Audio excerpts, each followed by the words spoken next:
Bonjour YouTube et bienvenue dans cette vidéo de formation numéro 8 sur Anatella. Je suis Frank Vandenbergen, le CEO de Timmy. Dans cette vidéo, nous allons passer en revue les boîtes Anatella les plus courantes. Nous avons déjà vu un grand nombre de ces boîtes dans les vidéos de formation précédentes, mais nous allons toutes les revoir rapidement pour en faire un bref résumé global.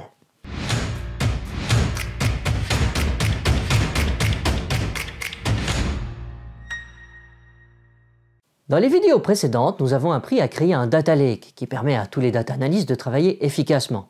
Nous avons également appris quelques règles de bonne pratique qui sont utiles pour faciliter le travail collaboratif avec vos collègues ou lors du déploiement d'une nouvelle solution réalisée avec Timmy sur votre serveur de production.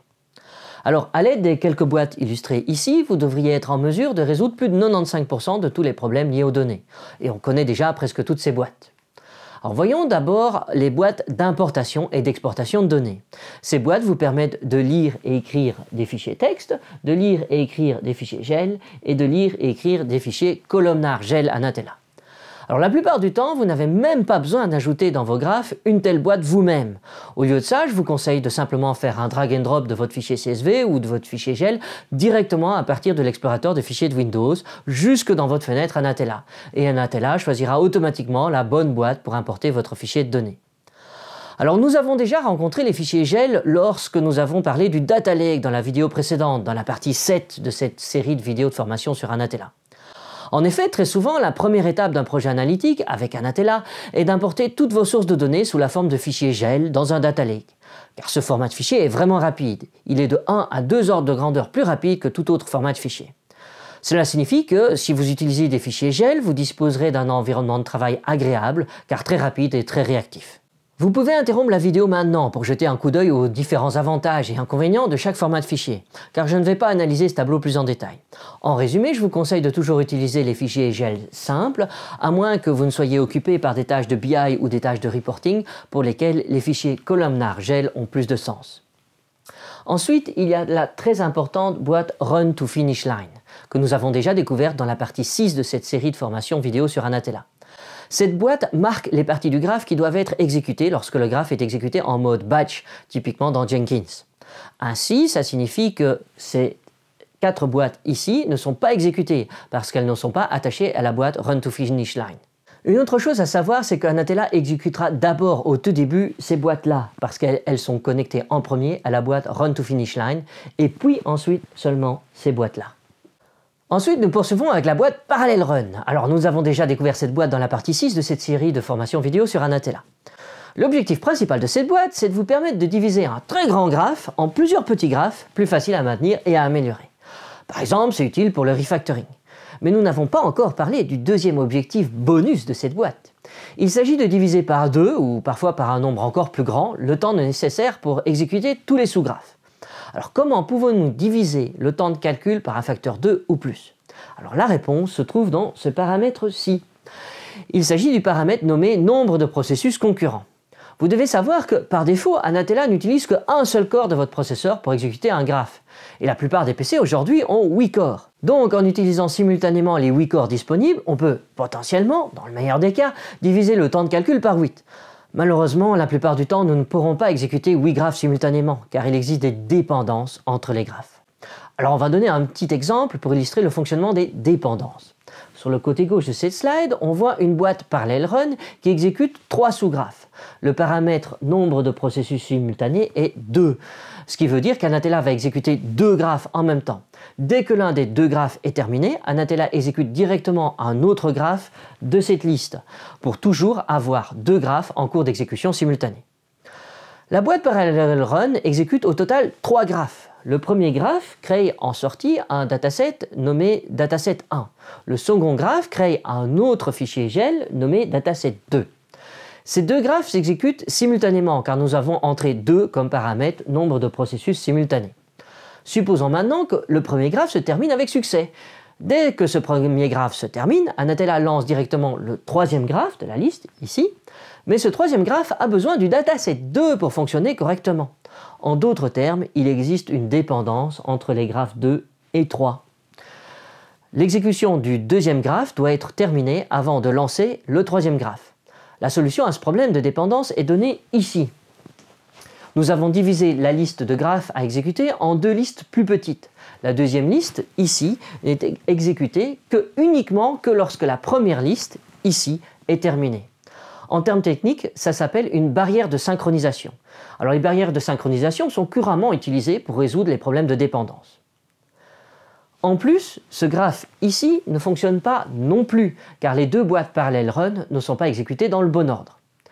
Il n'existe pas encore de mécanisme dans Anatella qui vous aide à vérifier les dépendances. Donc, si vous n'êtes pas sûr des dépendances qui existent entre vos graphes, vous pouvez simplement mettre un 1 ici et tout fonctionnera toujours correctement, mais aussi plus lentement.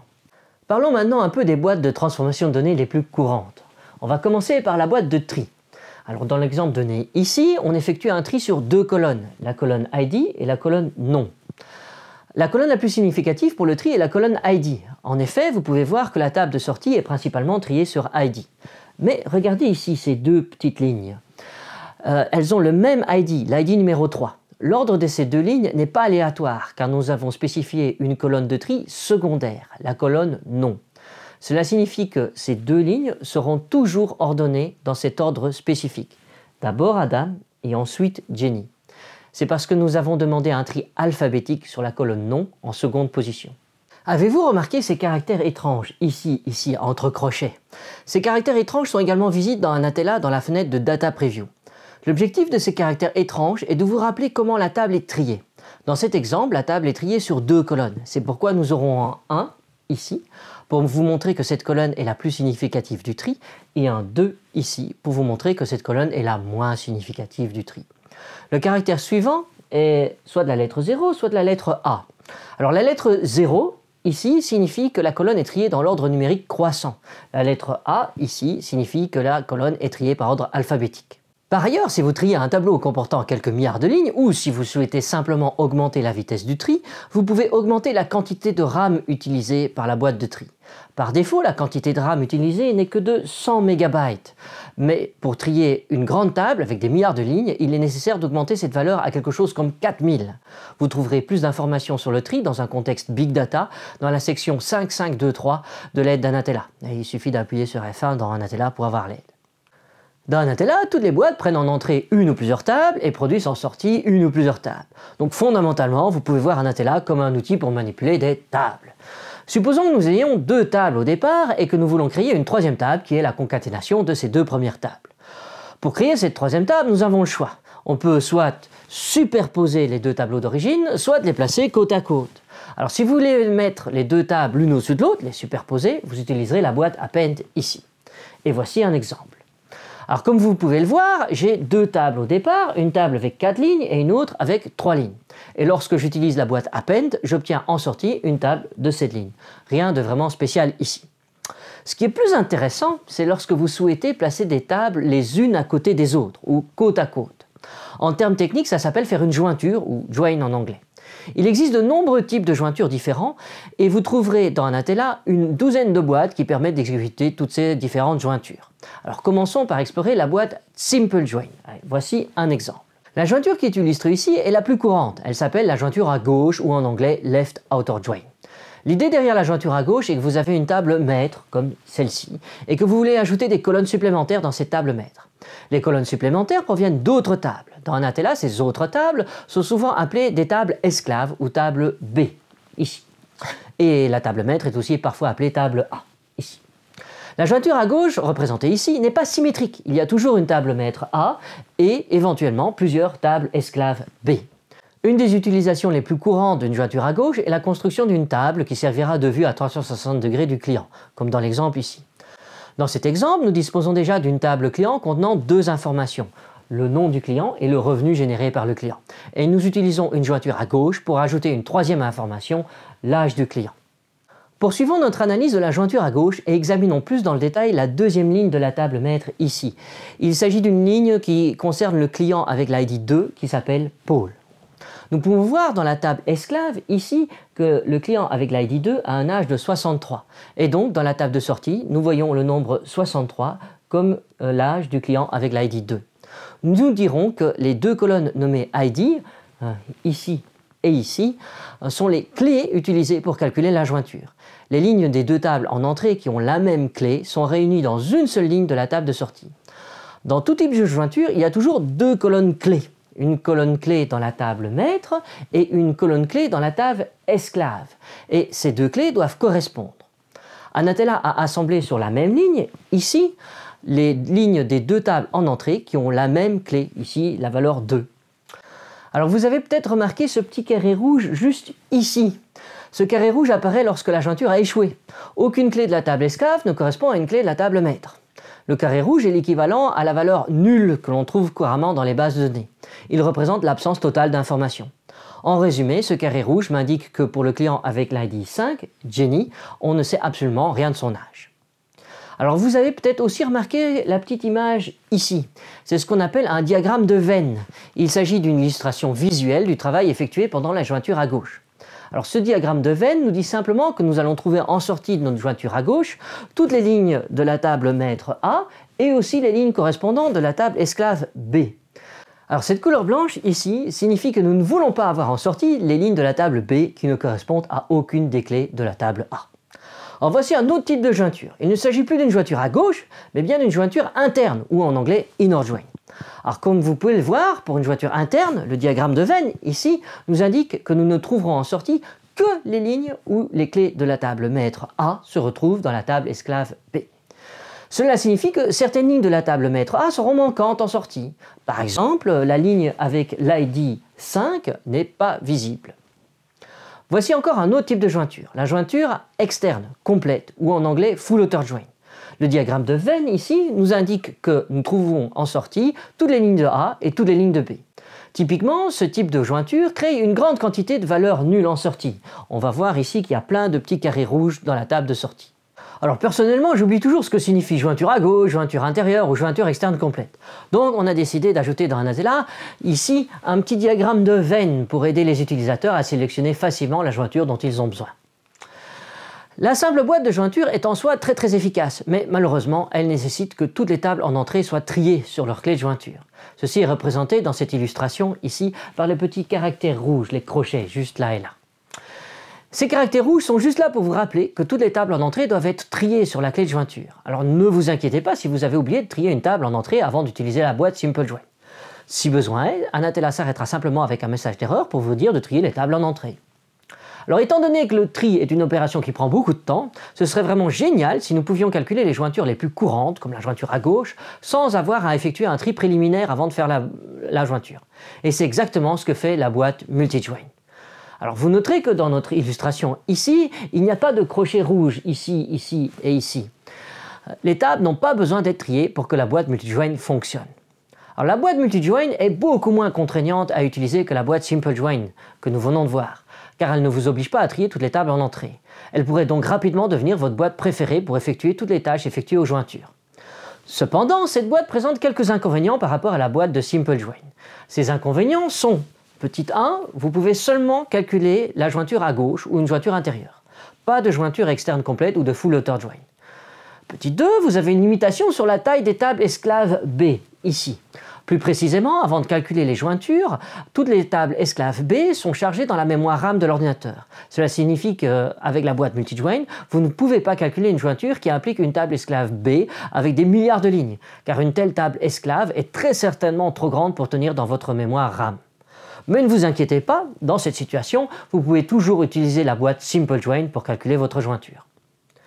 Donc, en résumé, 99% du temps, il est juste plus facile de toujours utiliser cette boîte MultiJoin plutôt que la boîte Simple Join, à moins que vous n'ayez des tables esclaves trop grandes avec quelques douzaines de millions de lignes. Alors dans cette situation, vous devez utiliser la boîte Simple Join plutôt que la boîte MultiJoin. Alors je dois insister sur le fait que la boîte MultiJoin est limitée à des tables esclaves B, ici, de petite taille. Mais il n'y a aucune limitation sur la taille de la table maître A. La table maître A peut avoir n'importe quelle taille, des trillions de lignes si vous voulez.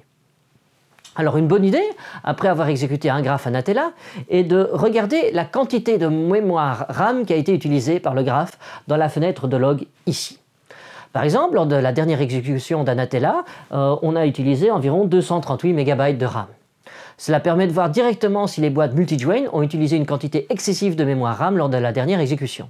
Si l'une de vos boîtes multi-join utilise trop de mémoire RAM à votre goût, vous pouvez toujours la remplacer par une boîte Simple Join. En fait, la boîte multi-join a été développée avec un cas d'utilisation très précis en tête.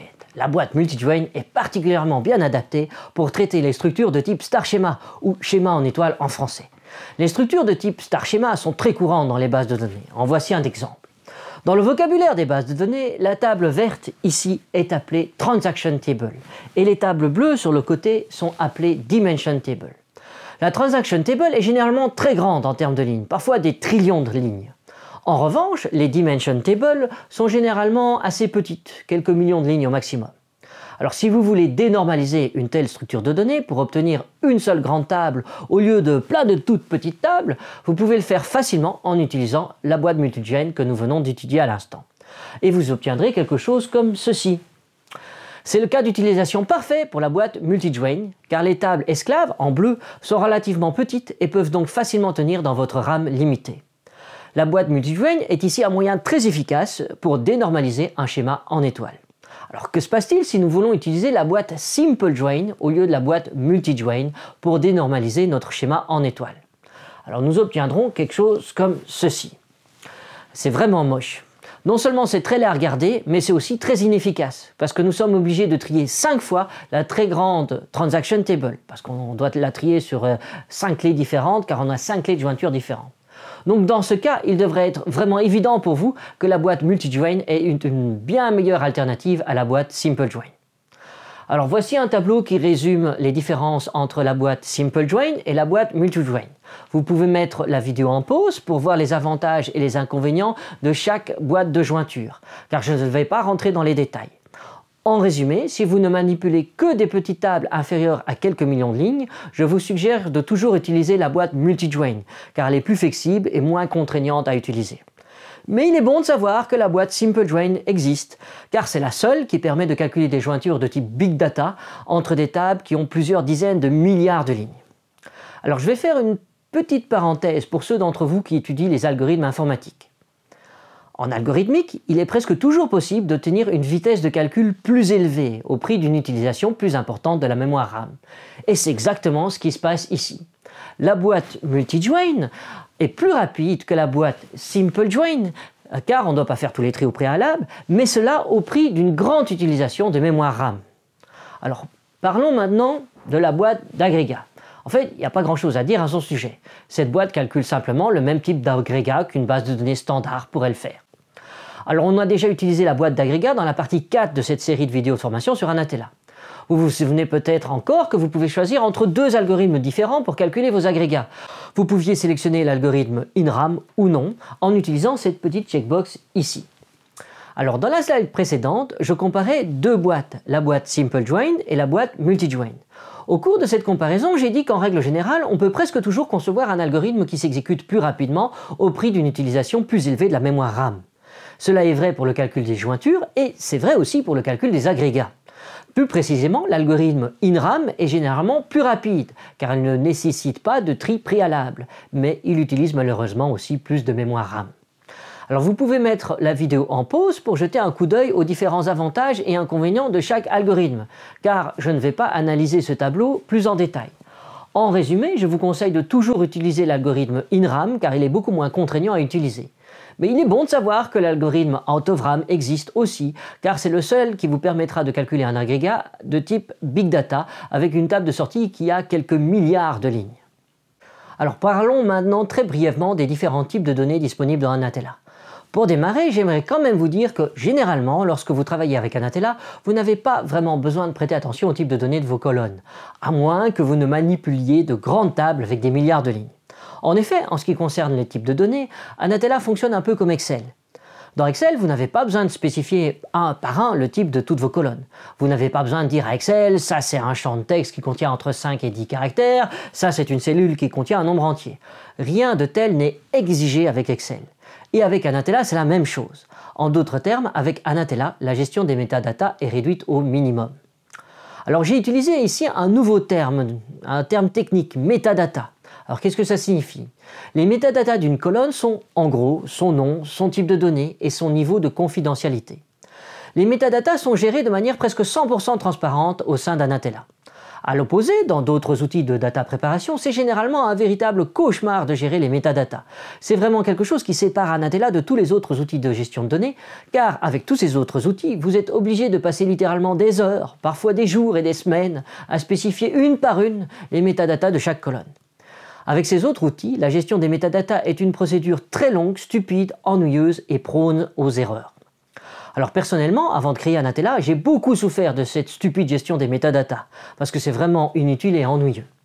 Ainsi, lorsque nous avons créé Anatella, on a directement décidé que tout le travail lié à la gestion des métadatas devait être totalement optionnel dans Anatella.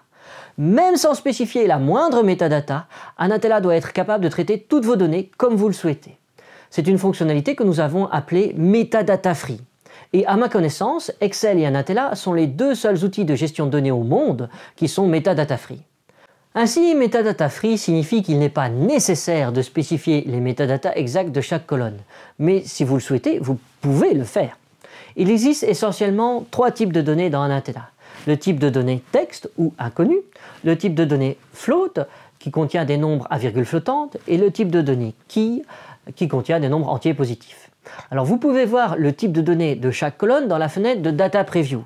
Les colonnes avec un fond blanc sont des données de type texte ou inconnu, les colonnes avec un fond bleu sont des colonnes de type float, et les colonnes avec un fond vert sont des colonnes de type key. Alors il y a aussi des cellules vides avec un fond rouge, ce sont les cellules qui contiennent des valeurs nulles. Par exemple, dans cette cellule, le fond est rouge, ça représente l'absence totale d'informations. Nous avions déjà rencontré des cellules en rouge, des nuls, précédemment, lorsque nous avions parlé des boîtes de jointure. Alors dans 99% des cas, vous pouvez laisser toutes vos colonnes dans le type de données texte avec un fond blanc. Mais il peut parfois être intéressant, pour des raisons d'efficacité, d'utiliser un autre type de données que le type de données texte. Par exemple, si vous effectuez beaucoup d'opérations mathématiques sur des nombres, il est préférable d'avoir vos colonnes de données sous le type de données float, car ce type de données est très efficace pour les opérations mathématiques. Ou si vous voulez réduire au minimum l'espace disque utilisé pour stocker vos données, il est préférable d'utiliser le type de données key, car ce type de données occupe très peu d'espace disque, car il se compresse très bien. Vous pouvez utiliser la boîte Change Data Type, avec un petit chapeau de magicien, pour convertir un type de données en un autre. Alors une petite parenthèse ici, on me pose parfois la question, pourquoi avez-vous utilisé un petit chapeau de magicien comme icône de la boîte Change Data Type? C'est parce que, en termes techniques, changer le type de données d'une colonne, c'est une opération qui est très souvent appelée cast en anglais. Par exemple, dans le langage de programmation C++, il est très courant de faire un cast d'une variable pour en changer le type. Mais en anglais, le mot cast, c'est également un mot utilisé par les magiciens et les sorciers lorsqu'ils lancent des sorts. En anglais, c'est to cast spell. Et comme j'ai beaucoup joué à Donjons et Dragons quand j'étais jeune, il m'a semblé tout à fait logique d'utiliser une icône en forme de petit chapeau de magicien pour me rappeler que cette boîte est utilisée pour faire des casts. Alors, continuons l'exploration des boîtes Anatella les plus courantes. Voici 4 autres boîtes. L'une est utilisée pour renommer les colonnes, une autre est utilisée pour sélectionner ou réorganiser les colonnes, une autre est utilisée pour obtenir les métadatas de la table en entrée, et la dernière est utilisée pour faire un simple Search and Replace. Vous connaissez CTRL F ou CTRL H? Typiquement, on utilise des Search and Replace pour nettoyer rapidement ces données. Et on peut faire ces petits nettoyages avec cette boîte-là. Alors il n'y a rien de vraiment compliqué à expliquer ici, le nom des boîtes est assez explicite et dit bien ce qu'elles font.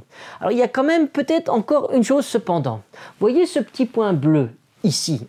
Il signifie que vous pouvez donner en entrée de cette boîte une deuxième table. Et cette seconde table en entrée contient une liste de noms de colonnes. Cette liste de noms de colonnes est utilisée par la boîte Select Column pour décider quelles sont les colonnes que nous retrouverons en sortie de la boîte. Alors pour être bien clair, laissez-moi répéter. En utilisant le deuxième pin d'entrée ici, vous décidez de manière dynamique quelles sont les colonnes qui se retrouvent en sortie ici. Ce sont les colonnes dont le nom est donné sur le second pin. Ainsi, la liste des colonnes en sortie de cette boîte, c'est-à-dire les métadatas en sortie de cette boîte, ne sont pas fixes ou statiques. Ils sont calculés en utilisant les datas provenant du sous-graphe connecté au second pin, là. Cette petite boîte, c'est un exemple où des datas qui proviennent du second pin, ici, décident des métadatas du pin de sortie. Alors bien sûr, cette boîte n'est qu'un des nombreux exemples où ça arrive dans Anatella. Vous trouverez partout dans Anatella de nombreux autres exemples où les datas et les métadatas sont mélangés. Par exemple, cet autre point bleu, ici, permet de changer dynamiquement le nom des colonnes en sortie de la boîte. En fait, ça signifie que dans Anatella, il est aussi facile de travailler sur les métadatas que sur les datas. Nous appelons ça la gestion dynamique des métadatas. Alors c'est vrai que ce genre de gestion dynamique des métadatas, c'est pas quelque chose qu'on utilise tous les jours. Mais lorsque vous travaillez sur des tâches d'IA, de machine learning ou d'analyse prédictive, ça devient vraiment utile. En effet, pour ce type de tâche, il est très courant de manipuler des tableaux qui comportent jusqu'à 50 000 colonnes. Et 50 000 colonnes, c'est beaucoup de métadata. Et dans une telle situation, il est vraiment intéressant de pouvoir concevoir des graphes qui manipulent ces grosses métadatas comme des datas normales. Parce que manipuler à la main les métadatas de 50 000 colonnes peut rapidement devenir très ennuyeux. Vous devez savoir que la possibilité de manipuler directement les métadatas de vos tables, comme si c'était de simples data, c'est une fonctionnalité unique à Anatella. Aucun autre outil de data préparation, aucun autre ETL ne peut le faire. Mais là encore, Anatella, c'est aussi le seul outil où cette fonctionnalité est vraiment nécessaire. Parce qu'aucun autre outil de data préparation n'est capable de manipuler des tables aussi larges, avec autant de colonnes, avec des métadatas aussi grandes. En effet, nous parlons des métadatas d'environ 50 000 colonnes, et ce n'est pas rien. Tous les autres outils de data préparation sont limités, soit par leur moteur, soit par leur interface, soit par les deux, à un nombre de colonnes beaucoup plus faible. Généralement, la limite est aux environs de 500 colonnes. Parfois, c'est possible de pousser jusqu'à 1000 colonnes, mais alors l'outil devient si peu réactif qu'il est pratiquement impossible de travailler efficacement. À la création de la société en 2007, nous n'avions alors qu'un seul outil, notre outil de AutoML, encore parfois appelé Automated Machine Learning, Timmy Modeler. Et Timmy Modeler, il adore les données. Plus vous lui donnez de données, plus vos modèles prédictifs sont performants. Il est très courant d'injecter dans Modeler des datasets avec plus de 20 000 colonnes. En fait, nous faisons fréquemment tourner Modeler sur des datasets de plus de 30 000 colonnes. Et en 2007, créer un dataset même de 1000 colonnes, c'était déjà une tâche vraiment ardue. Et comme je n'avais pas Anatella, je devais utiliser SQL pour manipuler mes datasets. Vous vous imaginez déjà à taper une commande SQL dans laquelle vous devez écrire 1000 noms de colonnes? En fait, pour créer la commande SQL en question, pour manipuler ces 1000 colonnes, j'utilisais Excel. Mais ce n'était vraiment pas amusant du tout et vraiment très laborieux et prône aux erreurs. C'est vraiment le type d'exercice que j'aimerais ne jamais avoir à refaire de toute ma vie. Et rétrospectivement, je me rends compte maintenant que ce que je faisais à ce moment-là, c'était d'utiliser un outil de gestion de données, Excel, pour manipuler les métadatas d'un autre outil de gestion de données, ma base de données SQL. Oh, c'est vraiment un peu tordu ça. Heureusement, avec Anatella, ces choses horribles appartiennent désormais au passé. Alors les deux dernières boîtes sont la boîte RawFilter et la boîte Calculate. Ces deux boîtes fonctionnent de manière très similaire. Nous avions déjà utilisé la boîte Filtre et la boîte Calculate dans la partie 3 de notre série de vidéos de formation sur Anatella. Donc vous savez déjà presque tout ce qu'il y a à savoir sur ces deux boîtes. Donc je vais seulement donner rapidement quelques petites remarques sur les expressions mathématiques que vous pouvez écrire dans ces deux boîtes. Ma première remarque concerne la façon dont on écrit l'opérateur de conjonction, le et booléen. Par exemple, dans ce filtre, ici, nous voulons garder toutes les lignes où la colonne origine est égale à Belgium et où le poids est supérieur à 6. Vous remarquerez que pour écrire l'opérateur « et », ici, nous avons utilisé les deux caractères « et » commerciaux. Alors ça peut être un peu perturbant pour ceux d'entre vous qui viennent de SQL, car en SQL, l'opérateur « et » est simplement écrit comme le mot « and » en anglais. Mais à l'exception de SQL, seuls de très anciens langages tels que Fortran, COBOL ou BASIC écrivent encore l'opérateur « et » en anglais simple. C'est pourquoi nous avons décidé de nous tourner vers l'avenir et d'utiliser le sigle double et commercial, car c'est ainsi que l'opérateur et s'écrit dans presque tous les langages modernes tels que C, C++, C#, JavaScript, Java, Go, PHP, etc. Dans le même état d'esprit, l'opérateur OU s'écrit avec deux caractères pipe. Juste un petit exemple ici qui illustre comment extraire les trois premiers caractères d'une chaîne de caractères pour écrire un petit filtre. L'instruction left, ici, sera utile pour faire un petit exercice avec Anatella un peu plus tard. Alors l'exemple suivant concerne la façon dont Anatella traite la valeur nulle dans la calculette et la boîte de filtre. Pour rappel, la valeur nulle représente une absence totale d'information et est représentée dans Anatella par une cellule rouge vide. Dans cet exemple, nous voulons créer un filtre qui supprime toutes les lignes contenant la valeur nulle dans la colonne ID ici. Alors commençons le seul exercice de toute cette vidéo. J'ai écrit ici 5 expressions mathématiques. Certaines de ces expressions fonctionnent correctement et elles suppriment les lignes requises. D'autres échouent tout simplement. Pouvez-vous deviner quelles expressions fonctionnent? Alors pour vous aider, je peux directement vous dire qu'il n'y a aucune erreur de syntaxe ici. Toutes ces expressions sont syntaxiquement correctes. En particulier, le mot nul ici, c'est une constante définie par Anatella qui représente juste la valeur nulle. Vous pouvez maintenant mettre en pause la vidéo pour réfléchir à votre réponse. Bon retour parmi nous, youtubeurs. Alors, avez-vous deviné quelles sont les expressions qui suppriment correctement les lignes avec une valeur nulle dans la colonne ID? Les expressions correctes sont les expressions 1, 4 et 5. Et en particulier, la deuxième expression, ici, est incorrecte, car elle donne toujours comme résultat nul, quel que soit le contenu de la colonne ID. Alors comme le résultat de cette expression est toujours nul, la table en sortie est vide. Cette expression est toujours évaluée à nul, car l'opérateur ici au milieu, l'opérateur différent, donne toujours comme résultat nul dès qu'un des deux côtés, le côté gauche ou le côté droit, est nul. C'est clairement le cas ici, puisqu'ici on voit nul. Pour être plus précis, dans Natella, les valeurs nulles sont traitées en utilisant une logique ternaire au lieu d'une logique booléenne, qui est la logique classique à deux valeurs que tout le monde connaît. À cet égard, Natella fonctionne exactement de la même manière qu'une base de données SQL standard comme Oracle ou Teradata, qui utilise également une logique ternaire. Ainsi, si vous êtes déjà familiarisé avec la façon dont les valeurs nulles de votre base de données sont traitées, alors c'est vraiment facile. C'est exactement la même chose dans Natella. Alors si vous voulez plus de détails, vous pouvez également vous référer à la section 5562 de l'aide de Natella. Et pour avoir l'aide, il suffit d'appuyer sur F1 dans Natella. Alors quand on a accès à un outil comme Natella qui gère directement une logique ternaire, c'est vraiment bien, parce que alors les tâches de data préparation, elles deviennent beaucoup plus simples. Alors avant de passer à la dernière boîte, la boîte calculette, voici un bref résumé de comment faire un filtre performant avec Natella. Vous pouvez interrompre la vidéo maintenant pour jeter un coup d'œil aux différents avantages et inconvénients de chaque méthode, car je ne vais pas analyser ce tableau plus en détail. En résumé, vous utiliserez presque toujours la simple boîte de filtre.